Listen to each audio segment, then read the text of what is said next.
Good morning mga kamarites!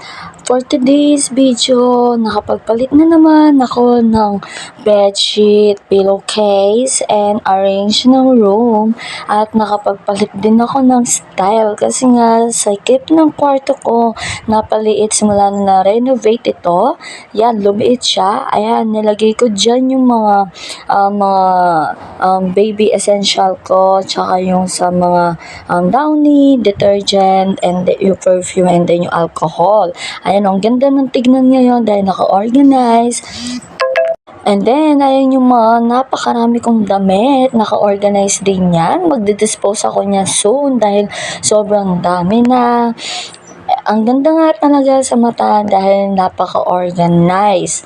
And syempre, every 2 weeks or every week ako nagpapalit dahil nga may baby ako na laging nadudumihan ng aking bed. Ayan yung mga leggings